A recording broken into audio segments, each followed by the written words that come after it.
Good morning, everybody.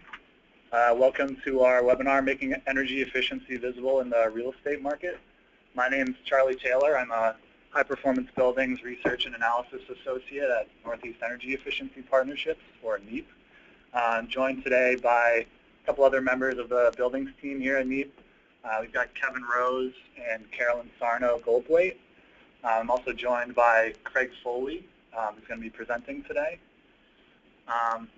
We've just got a few people rolling in here, but I'm just going to get started on the intro.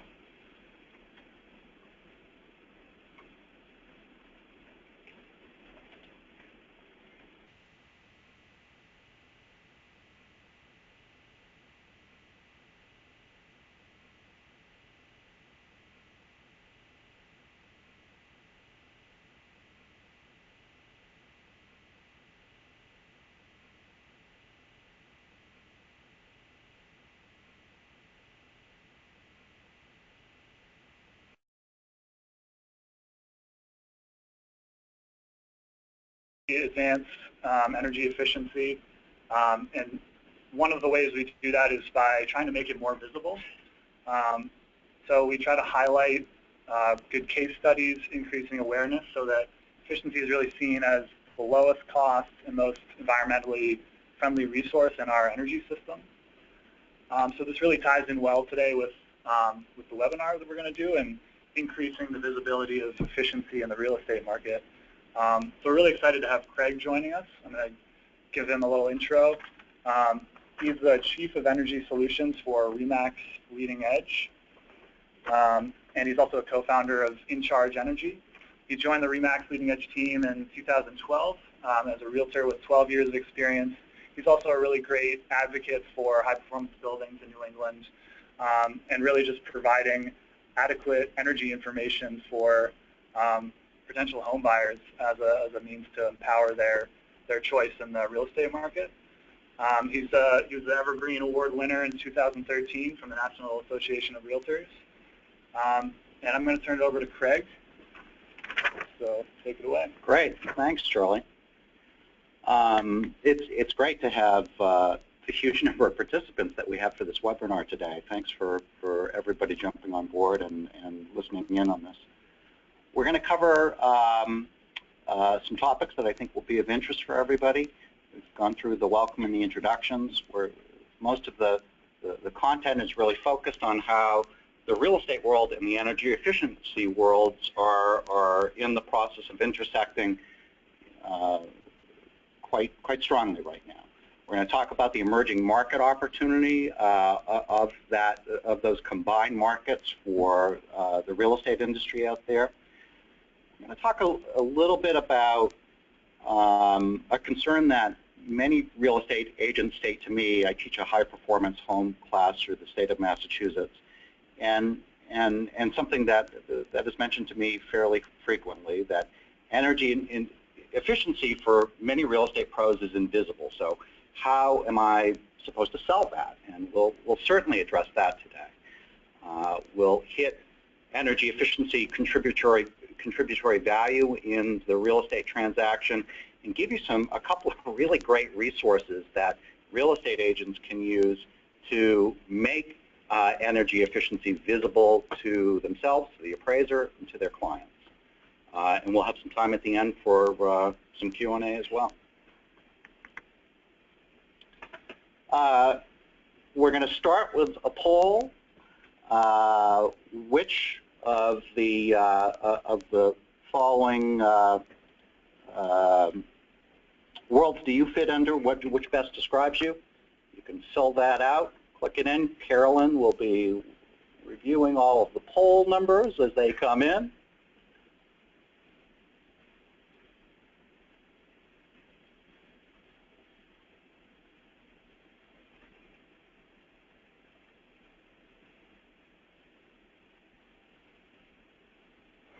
You're supposed to sing during this. Yeah, well, no, I am not going to sing. Believe me, that would be frightening for all of you. My family will attest to that.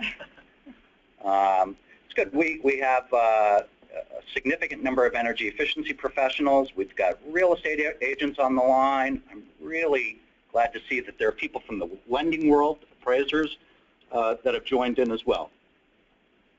We'll be sharing the poll results, I believe. Very good. There they are. Very good. And the other C remarks, we'll find out what those are in follow-up emails, I guess. Second poll, for those of you that are in the industry, real estate professionals, what are the hardest parts about incorporating energy efficiency characteristics into your sales process? We'd love to get some information on this from all of you out there.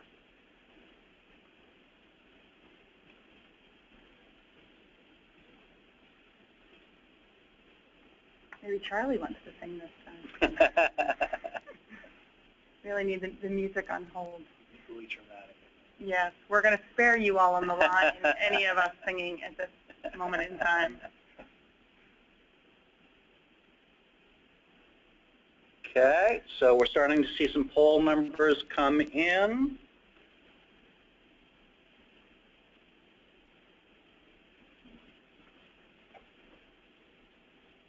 Give it a few more seconds for the real estate pros to answer this question.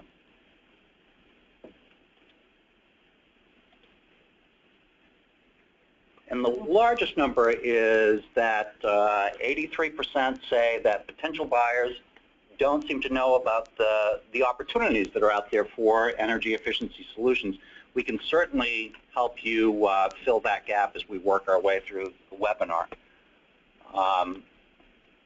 You know, there are a certain number of you that it takes you out of your comfort zone. We'll definitely address that as we work our way through this as well. Thanks for participating in the polls. So moving forward, let's talk about this connection between the real estate industry, the energy efficiency industry, and when we get into solar PV, even the utility industry.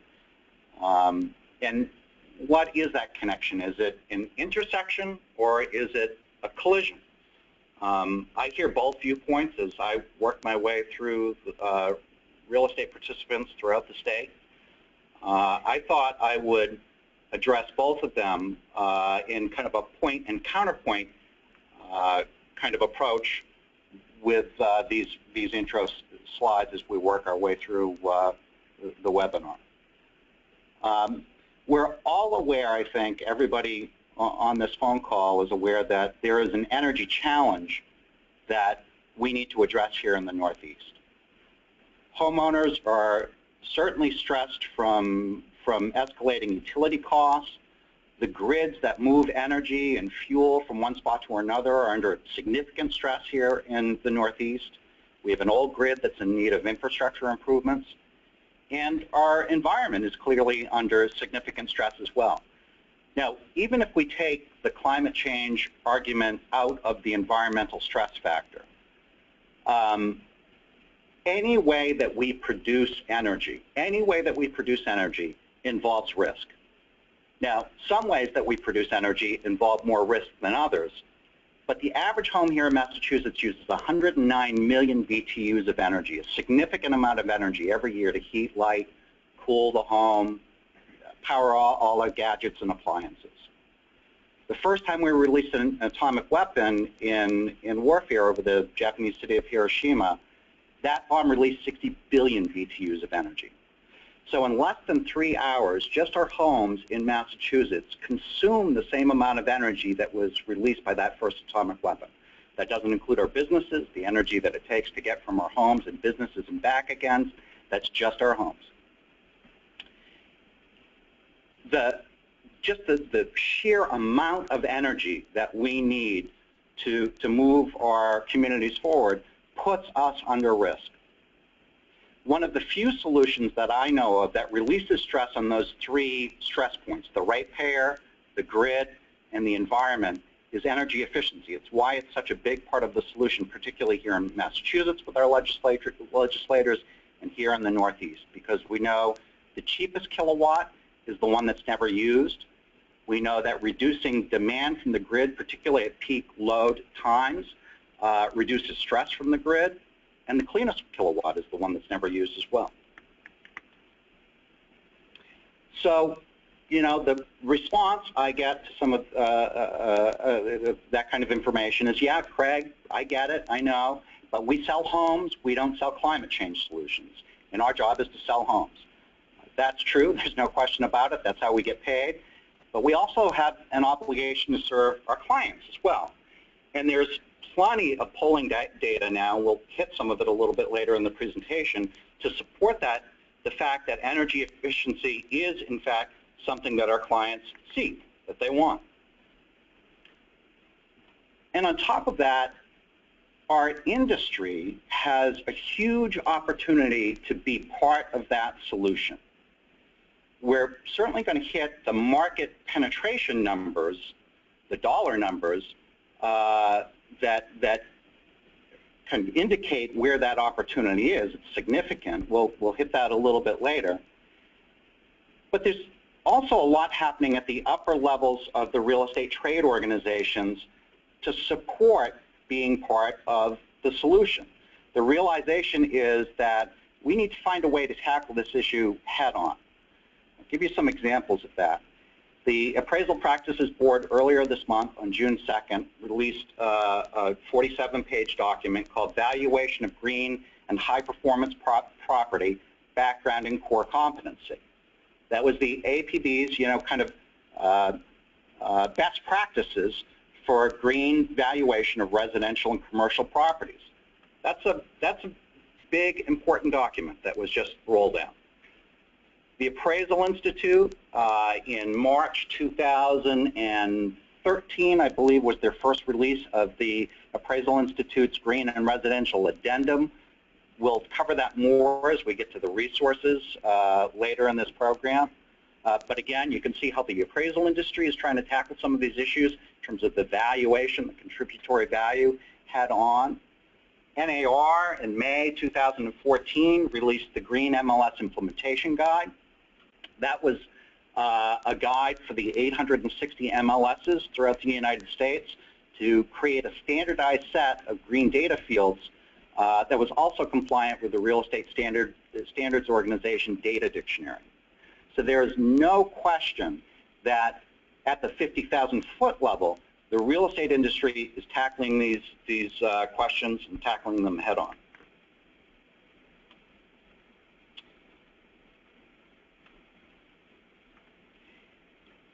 I hear this comment certainly from experienced agents when I'm working with them throughout the state. You know, this green stuff kind of takes me out of my comfort zone. I certainly understand that. There's a lot to grab onto, but you know, it's not just about selling granite countertops anymore. There's a new jargon, there's new technical info, there's even new contracts with power purchase agreements that are all part of this nomenclature for high-performance homes. And not only that, as I mentioned before, energy efficiency is invisible for many real estate pros. For many people, energy efficiency is only present in its absence, as when your utility bills are lower.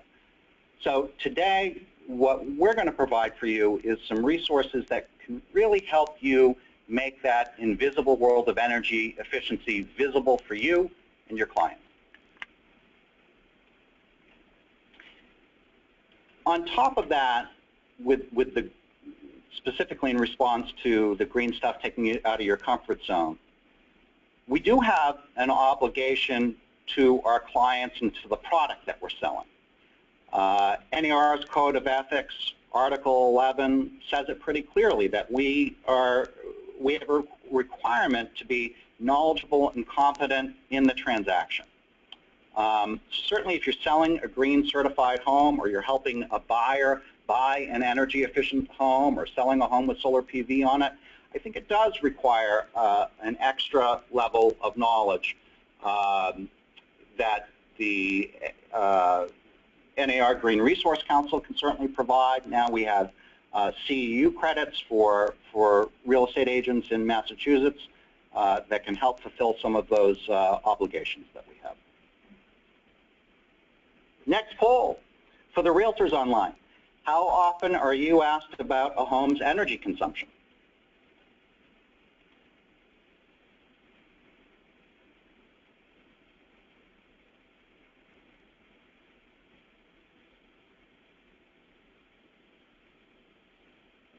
poll numbers are coming in.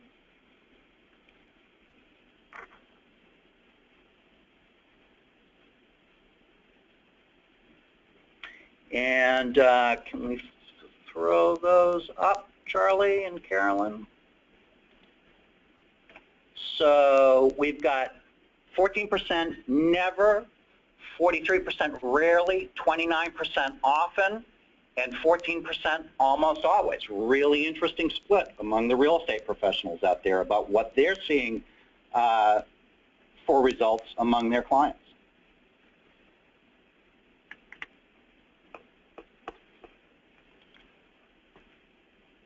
Oops. We scroll that forward, Charlie. Thank you.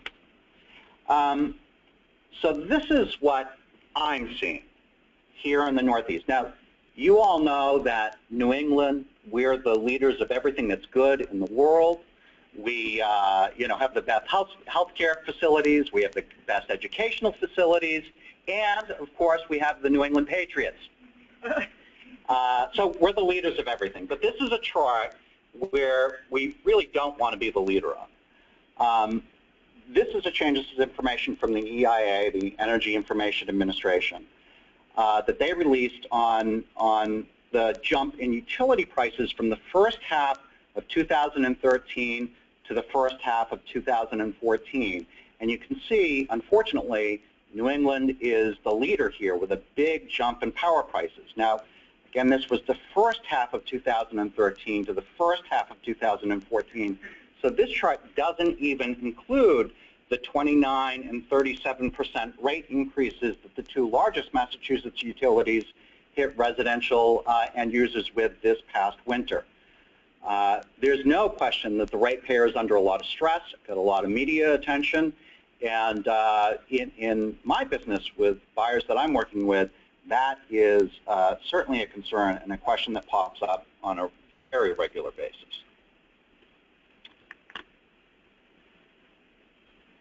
We, going to that second frame and the opportunity to be part of the solution, this is a map from Elevate Energy in Chicago, a firm that I really have a lot of respect for. They're doing a lot of great stuff. A map from October 2013 of the 2.5 million green certified homes that are already part of the solution. Now, this is only one aspect of the marketplace. This is new construction marketplace primarily.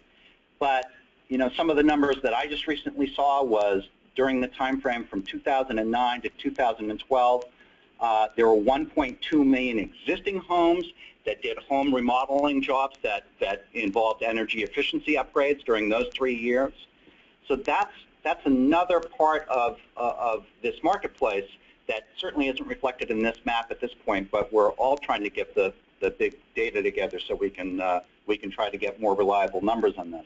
But there's no question that this is becoming a larger and larger marketplace and a larger opportunity for all of us out there in the industry. In terms of your clients need you and your professional obligations of knowledge and competence, here are some of examples of green certifications that are out there, energy ratings that are out there. Energy Star, as you know, for appliances has an Energy Star rating for homes. LEED, administered by the U.S. Green Building Council, has a LEED for Homes program. The National Association of Home Builders has the National Green Building Standard. Passive House has a rigorous certification. And the Department of Energy, for existing homes, has a Home Energy Score. So all of these are a new type of product. They all require education for the real estate community out there. And I will say, even when we get through with this presentation, if you're uncomfortable with clients needing more information about about these kinds of issues, my information, my contact information will be available at the end, and I am open for referrals, agents out there, so don't hesitate to send them my way. Let's hit this emerging market opportunity a little bit more clearly. Again, this was the map from Elevate Energy, the 2.5 million green certified homes from October 2013. Now, that map, I'm sure, has increased since that time, partly because I'll show you what the map essentially looked like at the beginning of this millennium. It was empty, virtually empty. Energy Star for homes, it started in 1995, but didn't gain huge amounts of market penetration until about 2000. ResNet, which is the third-party certifier for green certified homes through something called the HERS Index Score, was around in the 90s, but didn't become incorporated as a 501c3 until 2002. The National Green Building Standard didn't even start until 2007, and LEED for homes administered by the U.S. Green Building Council didn't even start until 2008. That's a rapidly expanding marketplace, and again, is only one aspect of the marketplace that we're talking about today. A great market opportunity for all of us. Let's talk about some of the polling, some of the interesting polling data that's out there. There's a ton of it now, and I address a lot more of this in the high-performance home class. But one of the most interesting polls that came out in January of this year was a poll by the Demand Institute. They did a poll of 10,000 homeowners and tenants, so residential building occupants. And they wanted to find out what the satisfaction gap was between those homeowners and tenants, what they had in their home already, and what they most wanted, what they didn't have in there. And the number one result of that poll, the number one need, the number one satisfaction gap piece was energy efficiency. That was the need that was most wanted by these 10,000 homeowners and tenants. That study down on the bottom is an interesting one too. University of North Carolina, Chapel Hill, and Institute for Market Transformation in DC did a very rigorous study from 2007 to 2012. All of us in the real estate industry know that that time period was a pretty trying time for our industry. There was a real breakdown of the marketplace. They looked at 71,000 homes that were sold during that time frame, new construction homes, and compared the buyers that bought homes that were Energy Star rated versus buyers that bought new construction built to code. And what they found was that the Energy Star rated home buyer was 32% less likely to default in their mortgage during that very trying time in our industry. That's a pretty compelling number to me. And then, you know, your past buyers and your future sellers may already be exploring the incentives offered by local utilities and states to increase energy efficiency of their existing homes. If they're not, we're finding it's a great way for our team, for the RE/MAX Leading Edge team, to reach out to their past home buyers and let them know about opportunities to lower their operating costs. It's a great way to increase that past customer loyalty. Who knows? They just might remember you when you go back to sell, when they go back to sell. If you're a realtor in Massachusetts, I would certainly recommend that you go to masssave.com after this, if you haven't already. Plug in your zip code, order a no-cost home energy assessment, see what that experience is like, check out what the incentives are that the state offers for energy efficiency improvements, and then share that information with your past buyers as a way to remind them you're still thinking about them.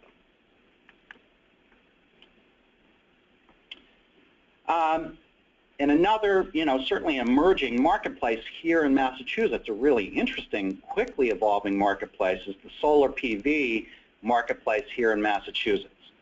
So in 2009, Massachusetts set a goal to reach 400 megawatts of installed solar PV in the state by 2017. And I think many people when that goal set thought, yeah, probably not. Well, by the middle of 2013, we reached that goal. We had to reset the goal to 1,600 megawatts of installed solar PV by 2020. And last time I checked the numbers, which was last month in May, we already had 841 megawatts of installed solar PV. So another excellent example of how quickly this marketplace is emerging and the market opportunity that we have out there for all of us. And not only are your buyers thinking about these issues, but Google is thinking about these issues too. And let's face it, that's what's really important. Google bought the Nest thermostat in January 2014 for a little over $3 billion for that company. The smart home market projections, at least by a company called Next Market Insights, are really, again, rapidly growing, a rapidly expanding marketplace. They're expecting that marketplace, the smart home marketplace, to grow from the $1.3 billion industry it is today to $7.8 billion by 2019, an annual growth rate of over 43%. Now, unfortunately, unlike this cartoon, energy-efficient homes don't have big CFLs or LEDs coming out of their chimneys. So how is it that I sell energy efficiency for sellers that have completed energy efficiency improvements on their homes? As we have mentioned, go back to that earlier EIA chart, there is no question that ratepayers, homeowners here in New England are feeling the pain of high operating costs on their home with their utility bills. That's just part of the reality of the situation here in New England in particular. Energy efficiency is a primary motivating factor in the home buying process here in the Northeast. When I sit down with my buyers, I ask them the question, what is it they fear about buying a home? And the operating costs of the home, the utility bills, is not an uncommon answer to that question. A home that can market potential lowering operating costs, where seeing has value in the marketplace, and that is, again, primarily due to the pain of paying last winter's utility bills. It's something everybody can feel, everybody can relate to. Also, energy upgrades can make a home healthier and safer to live in. It's a healthier and safer living environment. Heating your home with equipment like this can be dangerous to your health, your children's health. Knob and tube wiring isn't only a barrier for insulation upgrades. It was installed back when Edison was inventing electricity.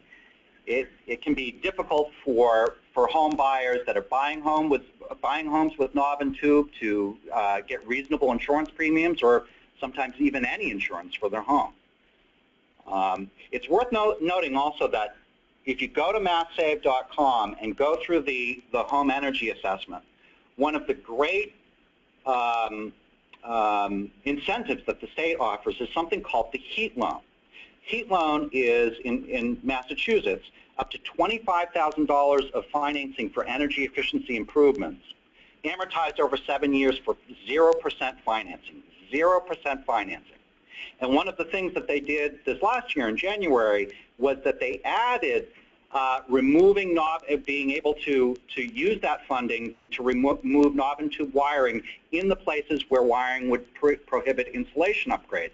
So again, another solution for you and your clients, your buyers, past the point of sale, to be able to deal with some of these issues that are large issues out there and are worrying home buyers here in the Northeast. And there are certainly buyers out there now that are much more aware of their own personal environmental impact. Moving from fossil fuel generation of electricity and all the impacts that it has on the climate, the resiliency of our communities, the sustainability of our communities are issues that environmentally conscious buyers are very aware of. Making choices that lower our environmental impact are choices that many customers are prioritizing now. The opportunity to be part of the solution is something that smart buyers are tagged into, definitely. So the three primary motivations for buyers looking for high-performance homes or existing homes with high-performance characteristics. One, lower operating costs are driving consumers to this product. Two, Concerns about living in an unhealthy home are real, or buying a healthier home are certainly real. And there's lots of great market indicators of that. Home Depot and Lowe's offer low or no VOC paints in that section of the store. Martha Stewart's website has a link to low VOC rugs and carpets. VOC, by the way, is volatile organic compounds. There's a blog called Mom's Clean Air for Us, which is a really great blog. And they have a link on finding furniture with low or no VOC upholstery. There are administrative bodies like the Sustainable Furnishings Council, the Forestry Stewardship Council, FSC, certified wood products that Starrett Lumber here in Watertown sells. These products are gaining market penetration. And the third one is the fact that there is a growing set of buyers that are aware of their own personal environmental impact, and they're looking at solutions in their home. If you're listing a home that has a green certification, finding out what the buyer's interests are along these three selling points, I think, are really important.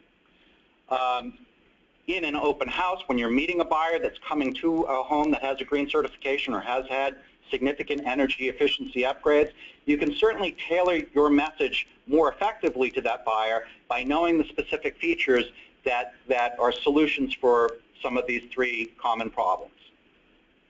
Homes with energy efficiency ratings are kind of like buying cars. As U.S. consumers, I'm going to have to buy a car at some point this summer. And the reality is I know nothing about cars. When I go to the dealership, I go to the side window and I look at two numbers. One is the cost of the car, and the second is the miles per gallon. Because I know that driving all over the state, all of us as real estate agents, we're driving all over the place on a daily basis. The higher the miles per gallon, the lower our operating costs. We like that. And, if you have an environmental consciousness, the higher the miles per gallon also means that you're creating less environmental impact on the environment as well. It's a choice that we have as U.S. consumers for the cars that we buy. I would like to see it as a choice for U.S. consumers in the homes that they buy as well. So next poll, now this is for everybody, not just the real estate professionals. If all of you were in the process of buying your next home or your first home, which of those three energy efficiency product characteristics would you find most important? The poll is now open.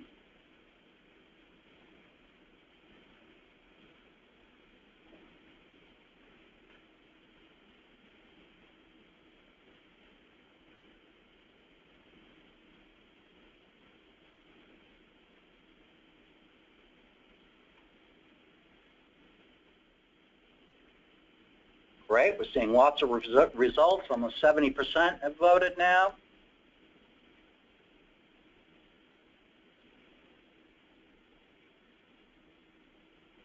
Very good. You want to throw those up, Charlie? So 46%, the operating cost of the home was the biggest priority. That's not unusual if you live here in the Northeast.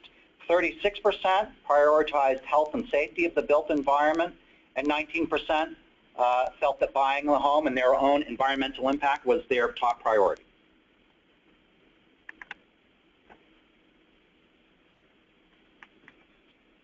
I'm going to scroll this forward, thanks. Let's hit a little bit on the contributory value in the real estate transaction of an energy efficiency improvement. Are buyers speaking with their wallets on these issues? I cover this a lot from a national perspective as well in the high performance home class, but I'm going to hit on a couple of things that are really important. There are a number of studies out there now being done by agencies all across the United States.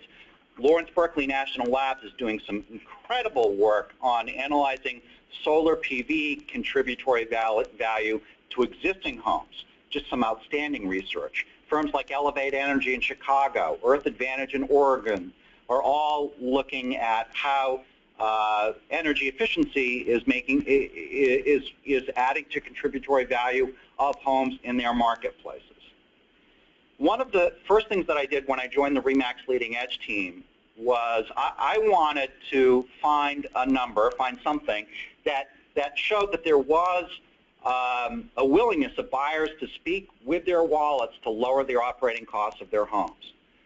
So when I joined that firm in 2012, the biggest issue that we were hearing in our offices, at that point we had, I think, 10 offices, 10 in 10 different communities, was that buyers were really hesitant about buying a home heated with oil because it costs so much. So I started to break down the data. First, I pulled the EIA data for what their projections were for the home heating season from October 2012 to March 2013 for Massachusetts homeowners. And what the EIA gave for numbers was that for the homeowner that was heating their home with oil in Massachusetts, it was going to cost them $2,553 for that heating season to heat that home. For the same customer heating their home with natural gas, it was going to cost them $1,007. So a big delta there, over $1,500 delta between those two numbers. When I looked at the 4,600 homes that were sold in 2012 in our RE/MAX Leading Edge market share areas, there were 2,500 of them that were heated with natural gas that sold in 2012, 2,100 heated with oil. What I found was a number that was surprising even to me. I thought there would be some indicator that buyers were speaking with their wallets for lower operating costs. What I found was surprising. It was an $11 per square foot price premium for the home heated with natural gas in 2012 in the RE/MAX Leading Edge market share areas. So for a 2,000 square foot home, an under average square foot home in Massachusetts, that was a $22,000 premium that homeowners were willing to spend for a home heated with natural gas versus oil in 2012. There was no question in my mind at that point that homeowners were certainly willing to, home buyers were speaking with their wallets on this issue. So some of the resources that are out there. These will be sent to you in a follow-up email, but there is a terrific resource that NEAP has made for real estate professionals. It's a checklist of home energy efficiency attributes for real estate professionals. It's a great little set of charts. What I like most about it when you receive it, it's really simple. You know, it's something that you can involve when you're touring a home, when you're listing it, when you're showing it to a buyer. But on the right-hand margin, there's a section called Worth Calling Out. Get those in your head. It's a terrific resource for real estate agents out there to be able to make the invisible visible to not only you but your clients as well. The second resource is an underutilized one in the marketplace. It's the Appraisal Institute's Residential Green and Energy Efficient Addendum. That will also be sent in the follow-up email to you. I cannot recommend strongly enough, if you have a home that has had any energy efficiency improvements, that has a green certification, that has solar PV, this document is a great document to meet the appraiser at the property with after the purchase and sales is signed. There's a section, page 2 is all about energy efficient items that have been done by the existing homeowner, including have they had an energy audit, have they had an energy assessment. If you've had a customer that has had an energy assessment through MassSave, you certainly want to have them fill this out. If you have a developer that's gone through a rigorous green certification like Energy Star or LEED, you certainly want to have them fill this out. I don't think you're fulfilling your obligation to your clients without meeting the appraiser at the property with this document filled out and signed by them. Obviously, the real estate agent doesn't sign on that. Very good. Charlie, you want to take us through the rest of this? Yeah, sounds good. Thanks a lot, Craig. That was great. Looks like we've got about 20 minutes left for questions. We've had a few great questions come in already. We'd like to definitely encourage you guys to type any other questions you have into the chat box is the easiest way to do it. And then we're going to send those over to Craig at the end. I'd just like to give a little bit of info about an upcoming NEAT resource that's in development at the moment. It's a renter's checklist. Similar to our real estate professionals checklist, only this one is geared more towards renters as they're going through a potential unit in a multifamily building to kind of check off energy efficient characteristics. So keep an eye out for that. That'll be out soon. And then we've also listed some additional resources. Craig touched on the Mass Save program in Massachusetts. There are also some great other residential programs in the region. We've provided links on this page that we're going to send along with the follow-up email. But, programs like Efficiency Vermont and National Grid's program in Rhode Island and multiple others offer really great incentives. So we'd encourage you guys to check out those websites in your respective states. So we've got one last poll for you before we go to questions. And this one is, we'd really like to know what would be the most valuable follow-up topic for a follow-up webinar. So we've got a few options here, but then we've got an other category, and we'd love for you to, click other if you've got other ideas and send them along in the chat box or as an email follow-up, whatever is easiest for you. So we'll give this a few seconds.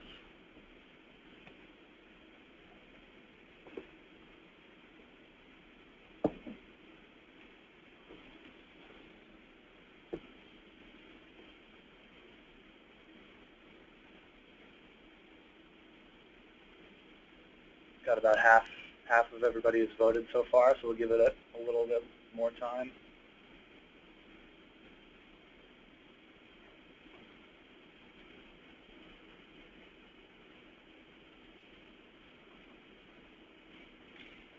Okay, so let's see what everybody thought. Share this. All right, so a pretty good mix between the first three, about 24%. Deeper dive into specific energy efficiency characteristics. 29% emerging technologies and home energy systems. The highest was an overview of different home energy rating systems. Okay, so that's great. And then, yeah, if you have any other ideas, feel free to type them into the chat box. And right now I'm going to turn it over to Carolyn Sarno for the questions that we've received so far. And feel free to type them in as we're going through these. And then Craig's going to answer those. So, Carolyn. And one of the comments that we found was a correction about the AI Green Addendum. This shows you how far ahead of the game AI has been with this. We've got some information that the AI Green Addendum was actually first released in 2010, 2011, was it, Carolyn? Mm-hmm. Yeah. So in the version that I have is 04. That was released, I think, in March 2013. That may be the latest one. But you can see how far ahead AI has been on this issue all the way back to 2010. Great. Well, thank you very much, Craig and Charlie. So I'm going to go through. We do have a number of questions. Some are comments, more food for thought. You've raised a lot of great information for the attendees on the phone. The first one is just more of a disagreement with you that one of our participants feels the 49ers are the leader, but I responded with the number 4. The number 4. Next up, so one of the questions came back is that somebody, and I think this is a great point, thinks that we should add into these poll questions that we have no way of making energy efficiency features obvious in their listings, which I think ties back into a few other comments that we have in here and some of the policy drivers, but then also the opportunity of using the real estate checklist that we had released that you had worked with us on. Right. So your thoughts on that? Well, that's a great point. So let's go back to how we input that data to our customers, which is through our local multiple listing service. We're very fortunate here in Massachusetts. The predominant listing service is a firm called MLS PIN, Property Information Network. They were an early adopter of green fields back in 2009, and they just did a big upgrade of the green data fields in MLS PIN that just finished in April of this year. We think it may be the largest upgrade of a green data field database for an MLS in the U.S. that upgrade included the HERS index score, but there are a number of places in MLS PIN you have opportunities to talk about energy efficiency upgrades in the data input that you put in as a listing. Not all MLSs fit into that category, however. Only about 20% of the 860 MLSs across the United States have any green data fields. That is something that I know NEEP is working on, many of us on a national level are working on, and that was what the primary focus of the MLS Green Implementation Guide was, to create a standardized set of data fields for energy efficiency improvements that home buyers, home sellers can see. We have to do more education for the listing agent to know how to access those and input those, but I think, you know, the checklist that NEEP provides is a great resource for that, and I think you will see that there is some opportunities in MLS PIN anyway to be able to upload those into your listings. Great. On one of your first slides that you had shown, you had listed 3 key documents. Could you provide links, which I think what we'll do is we can send those out in addition to the information, the link to the green addendum as well as the NEEP checklist. So yeah, we will make sure to include links to not only the recording of this webinar, but any of the information that Craig has mentioned. The next question is more also of a comment, or more to get your thoughts on this, which is that this person feels it's important for the building industry to delineate between green homes and energy efficient homes. Mm-hmm.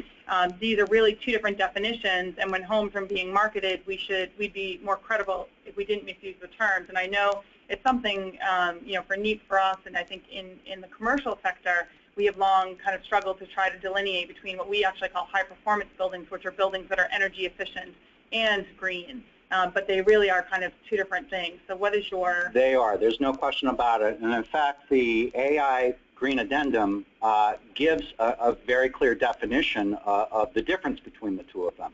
But the easiest way to take a look at this is if it has a green certification, if it's been third-party certified through Energy Star, through LEED, through the National Green Building Standard, through Passive House, that's one clear way that we can delineate between the 2.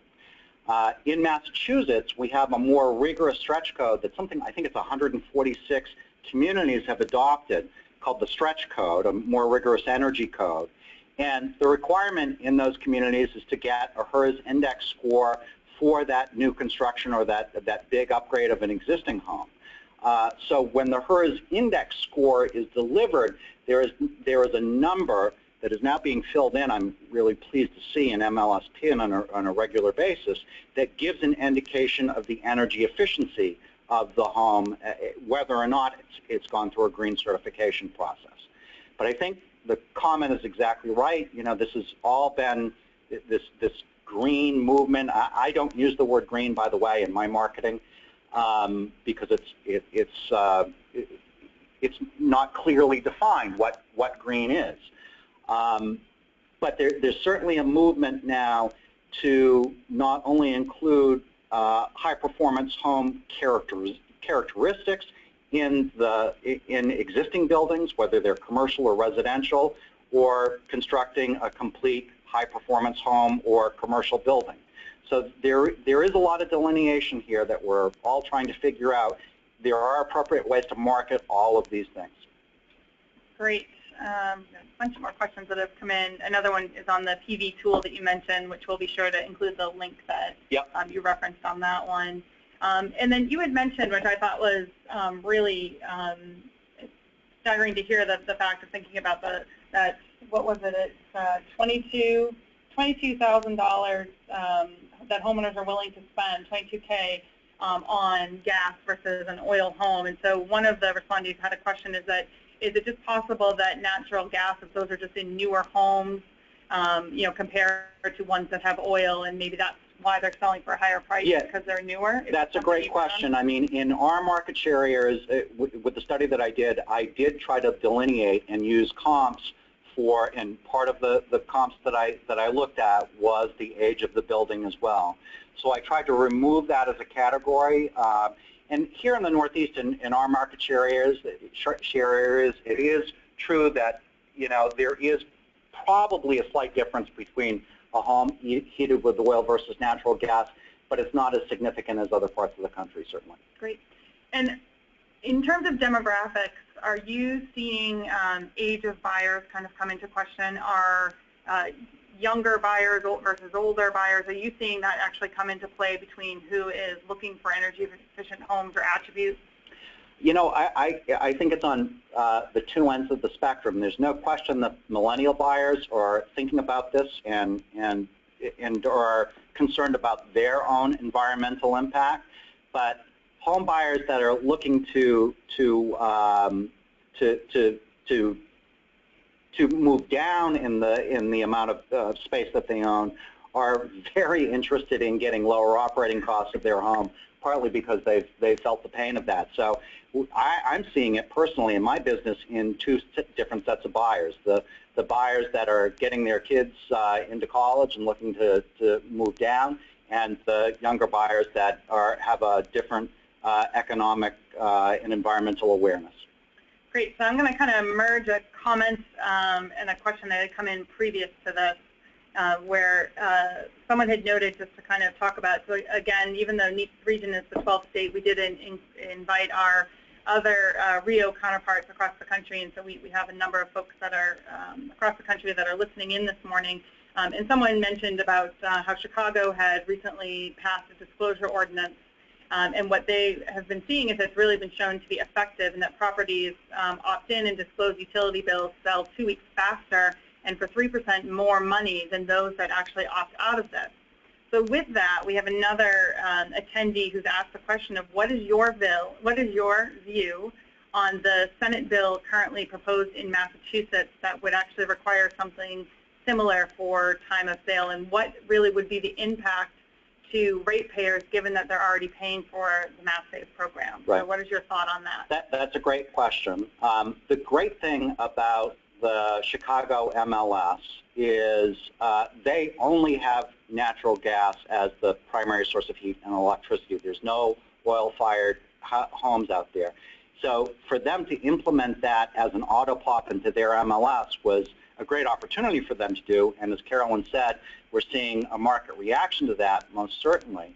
But it would be a little bit more difficult to do here in the Northeast the way that the Chicago MLS did, partly because, you know, 8% of homes heated nationally are oil-fired or are heated by oil, but 80% of those 8% are here in the Northeast.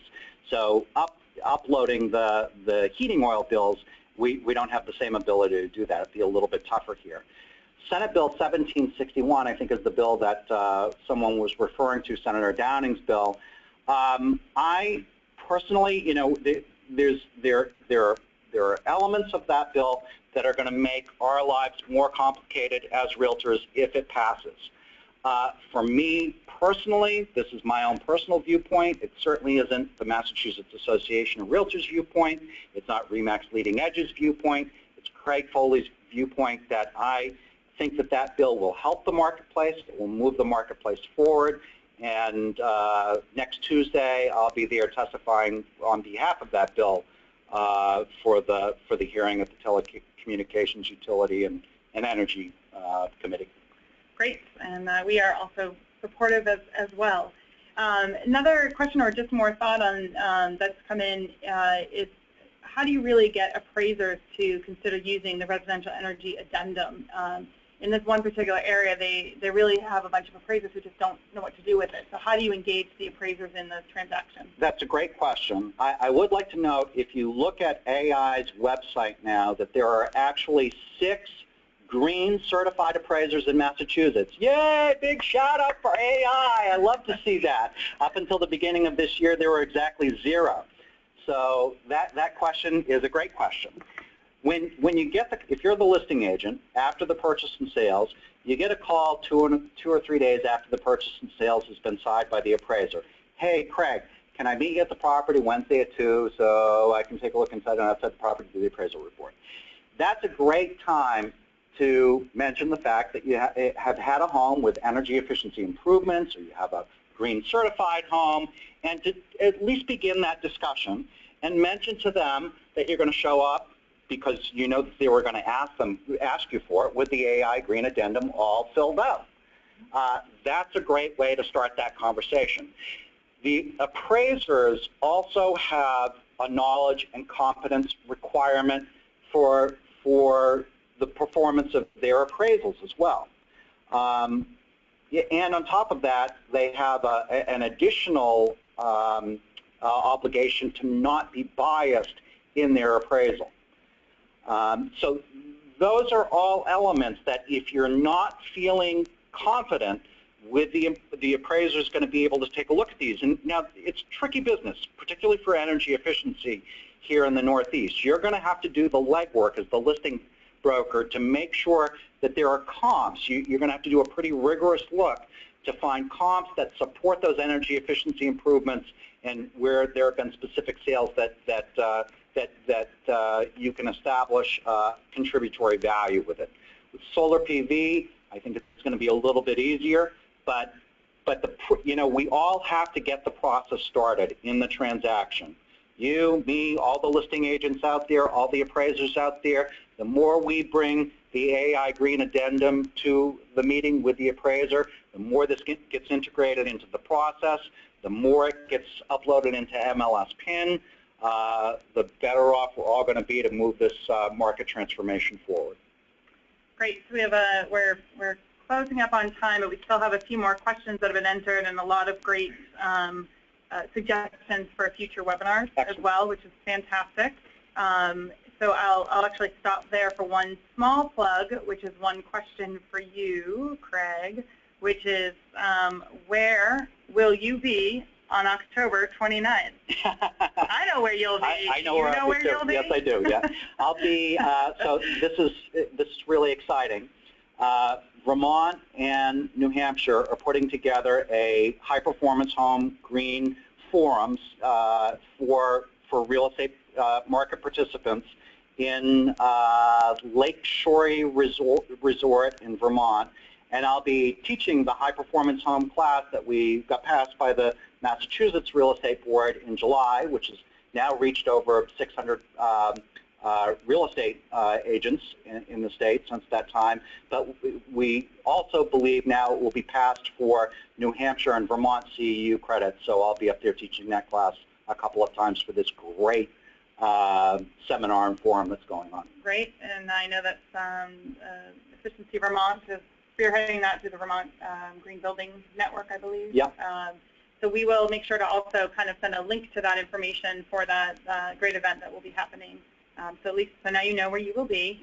One of the other questions that, and we certainly encourage others to be part of that that day as well.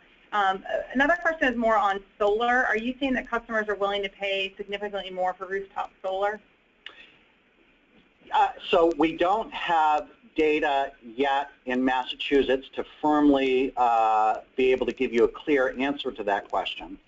There's no question that if you look at some of the studies that Lawrence Berkeley National Labs has done in California, where that market is a more mature marketplace, they released a study in, I think it was maybe early 2014, late 2013, that said for each kilowatt of installed solar PV on an existing home for California buyers, it had value of $5,199, if I remember correctly.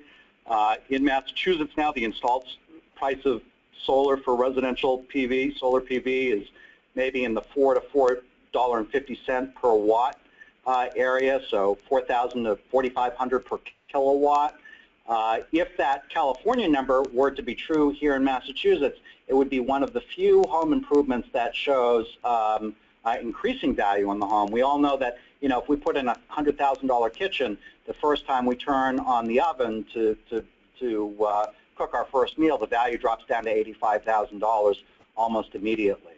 So I think we are certainly going to see that for homeowners that own the system, we're going to see contributory value to that here in Massachusetts.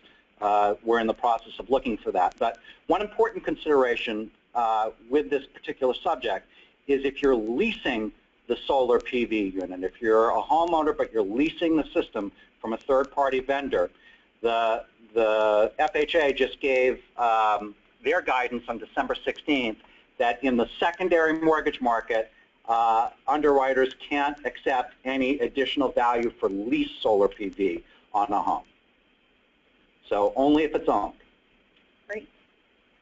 I'm just doing a quick scan. We are at 11 o'clock. And as I said, we did get a number of great suggestions for future webinars, a few other additional comments that have come in about the addendum making no improvements to their 2013, which is an unfortunate AI. Yep. Made no improvements to the 2013 addendum, which some feel was a missed opportunity. And then we've got a bunch of other little feedback of what we can do is to be able to capture this when we send out the slides and the recording and notes. But there are a lot of great suggestions in here, in particular on terminology used. Using high-performance homes doesn't really resonate with customers. So I think what we'll do is kind of catalog some of these items and add them into another survey back to the stakeholders so that we can look at planning future webinars, or perhaps this will also help inform the event on October 29th. Sounds good. I disagree with that high-performance homes doesn't resonate with home buyers, actually. There you go. You get the last word on that. I'm on the mic. Yeah, you're on the mic, and you would know better than I know. That's what I would look for, but that's I think sometimes it depends on where you're coming from. So so this has been fantastic. We really appreciate your time coming here today, and Charlie as well for presenting on the resources, and we will be sure to post this to the NEAP website and to be able to follow up with everything that was mentioned. In addition, please stay tuned for future webinars on these very topics. So thank you, everybody. And my contact information is on there, as well as all of us are, so if you have additional comments, questions, I'd love to hear from you. And if you're a realtor that's looking to give referrals, I'm always open to that. Yeah, or if you're looking to buy, you're always looking for clients. Thank you, everyone.